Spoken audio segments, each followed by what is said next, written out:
जिन्ने भी तीर्थ सतल ने तलाऽ सरोवर उनके दर्शन करा रहे हैं।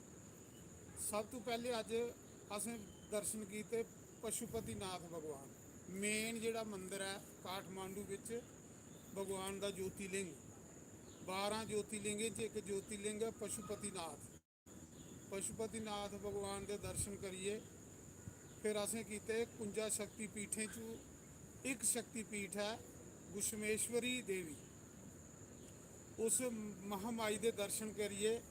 फिर असें उसके बाद बागवती गंगा, बागवती गंगा जी पशुपतिनाथ के चरणें च निकला दी है, उस गंगा मैया का आचमन किया, दर्शन किए, जिथे अखंड चिता जलदियाँ रहिंदियां ने। उसके बाद फिर अस आइए जिथे बुढ़ा नीलकंठ भगवान, विष्णु भगवान शेषनाग के उपर शयन करा दे, धरती के विचों आप मूर्ति प्रगट हुई दी है, वो बुढ़ा नीलकंठ भगवान। ते इत्थे पशुपतिनाथ भगवान के कोल और बुढ़ा नीलकंठ भगवान धरती विचों प्रगट होए, उनके भगवान के दर्शन किए, साक्षात मूर्ति आओ। उसके बाद हूँ आया अस बुद्ध मंदिर।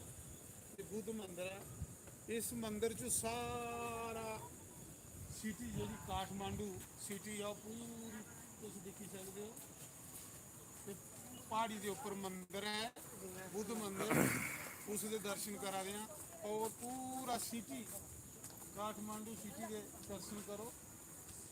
और नेपाल की राजधानी काठमांडू, और राजे का महल दिखिया, और राजे के महल चो होइए अस इत्थे हुण बुद्ध मंदिर आए हैं। तो अज की साड़ी यात्रा जिहड़ी है वो काठमांडू की यात्रा।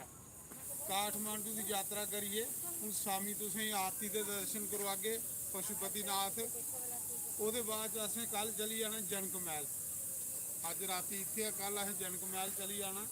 इस करिए मैं आखा सारी संगत दिखी लो, काठमांडू के दर्शन कर लो।